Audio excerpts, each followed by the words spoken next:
Continuando o cenário político nesta quinta-feira e conversando com o juiz Erval Sampaio Júnior, presidente da MARME, Associação dos Magistrados do Rio Grande do Norte. Você já sabe que pode mandar sua pergunta para o doutor Erval, você conhece o doutor Erval aí de eleições passadas. Temos aí as redes sociais na tela para você participar com a gente.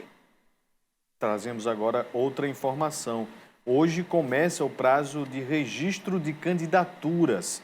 Até o dia 26 de setembro, os nomes homologados em convenções devem levar documentações à Justiça Eleitoral para pedido de registro de candidatura. Após esse prazo, no dia 27 de setembro, começa o período de campanha eleitoral. É quando será permitida a propaganda eleitoral e a movimentação dos atos de campanha.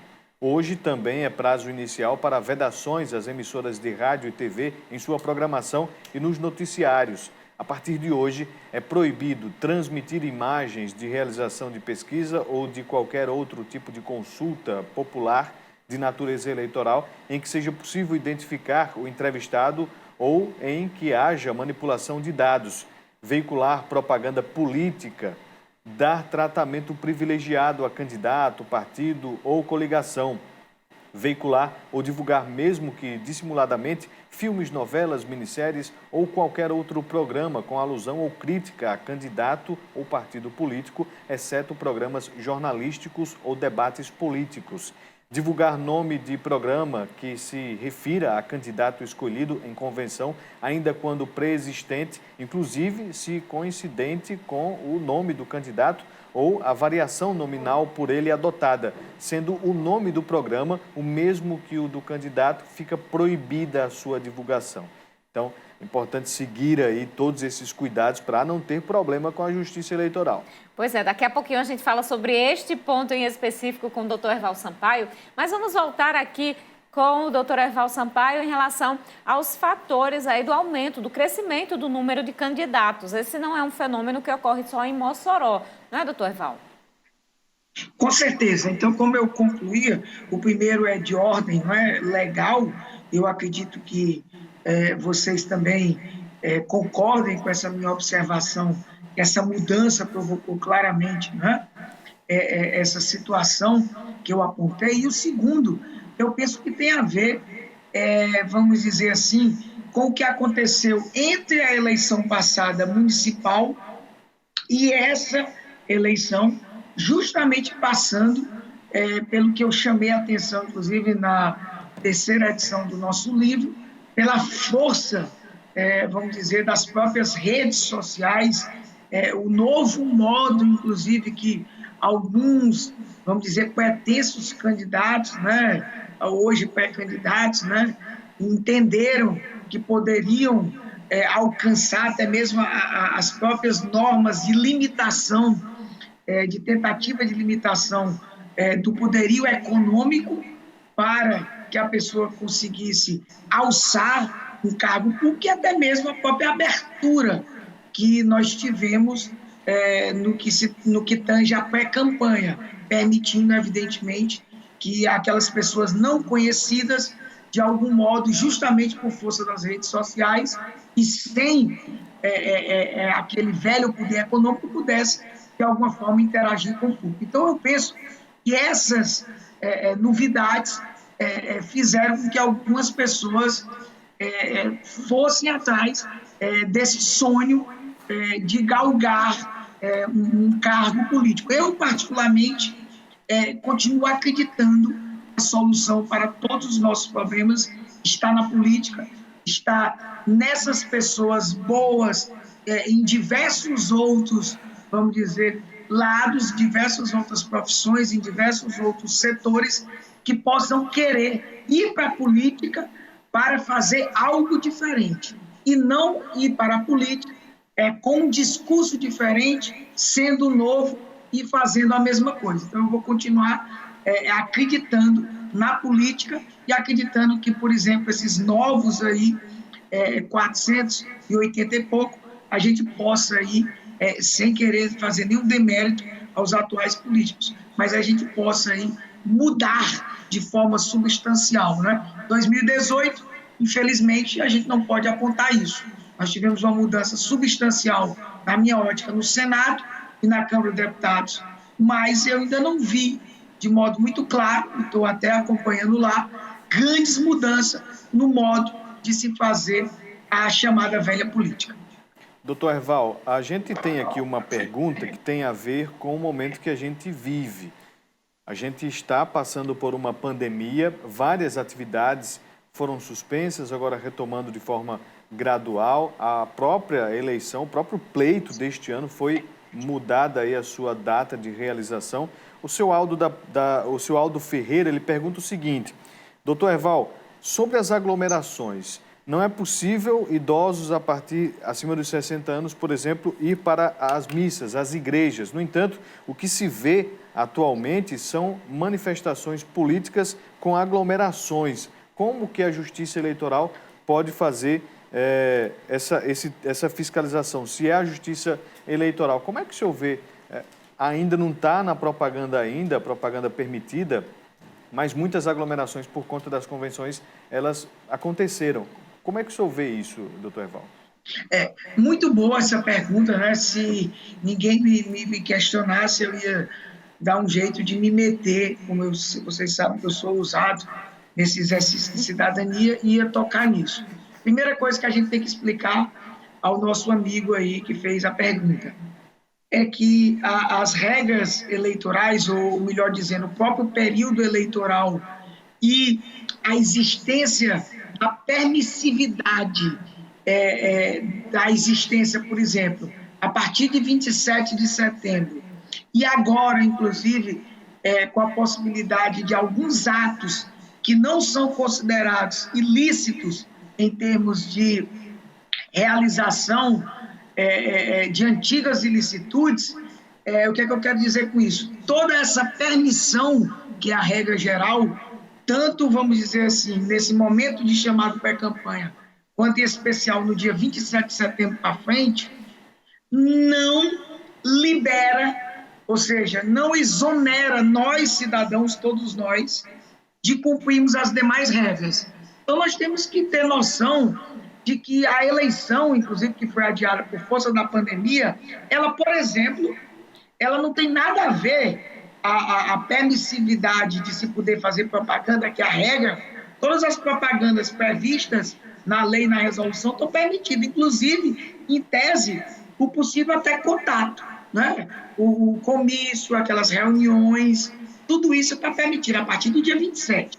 Agora não, vou falar até um pouquinho agora, e bem rápido, que é um absurdo imaginar aglomerações, como o nosso telespectador perguntou, porque na fase de convenções eu sempre disse, e repito, né, à época, inclusive, eu fui muito criticado nas eleições de 2012 e até mesmo 2014, quando eu considerei, né, 2014, na realidade, o pessoal já viu que se fizesse ia ser punido de novo.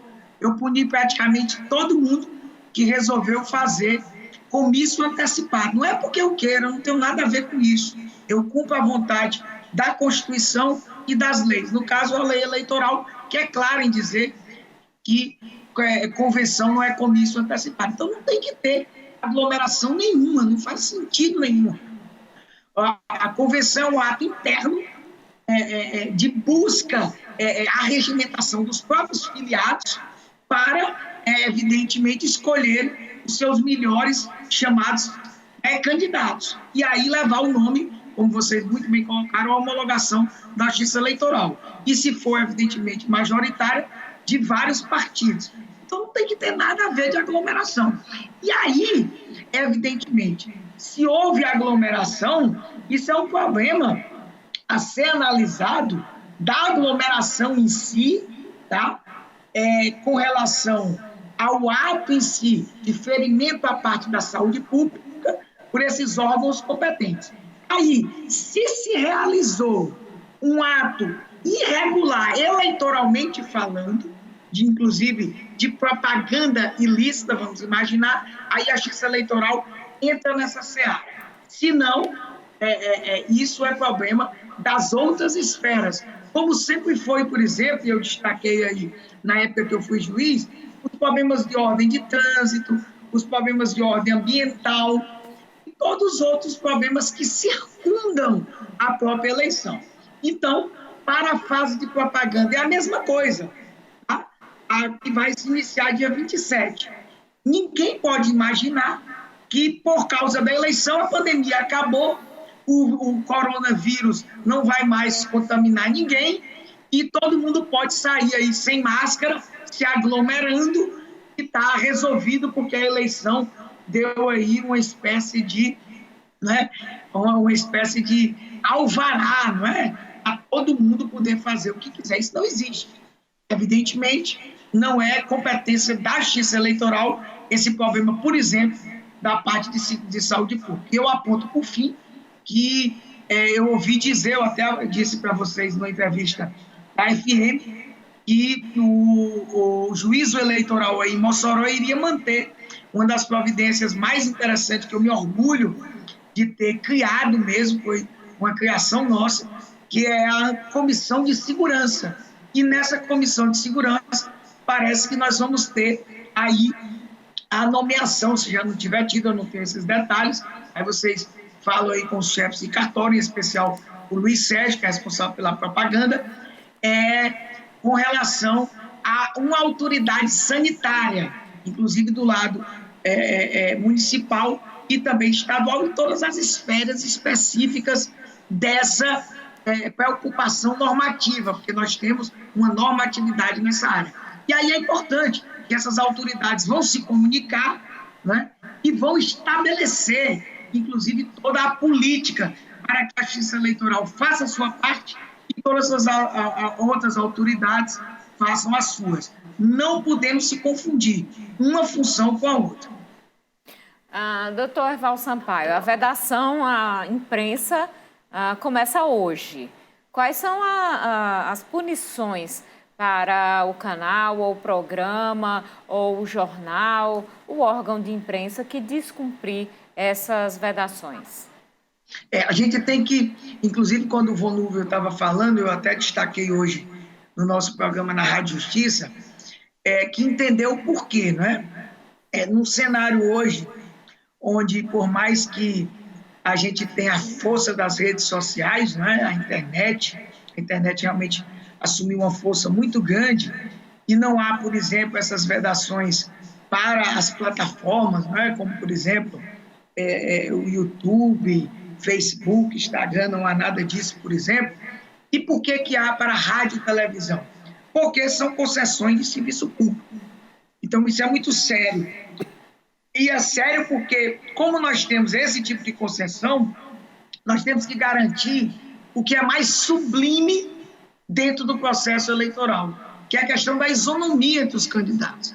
Imagine se você tem num horário nobre, e a gente sabe que rádio e televisão tem os chamados horários nobres, que permite um determinado direcionamento, e a gente sabe que, infelizmente, né, isso aconteceu com mais veemência antes, mas ainda acontece principalmente em cidades menores, e aí a legislação é muito dura, inclusive ela é dura, não só com altas penas, vamos dizer, monetárias, no bolso da rádio e da televisão, com possibilidade clara, inclusive, de interdição da atividade.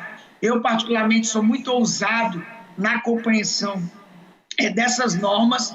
Eu entendo que é possível que o juiz, no próprio poder de polícia, na parte da propaganda, ele possa, inclusive até mesmo nessa fase, é um entendimento meu, evidentemente eu não sou juiz eleitoral nesse momento, que para impedir a realização da ilicitude, o juiz poderia, em tendo notícia da violação dessa norma, ele poderia se antecipar, né, e determinar o fechamento ou a não transmissão daquele programa, daquela situação em específico, como uma tutela inibitória, como uma medida para que não houvesse a violação. Porque imagine, Carol, só para finalizar, se você transmitir o programa Cenário Político direcionando, por mais que a TCM seja punida, aquele candidato vai ter o benefício eleitoral.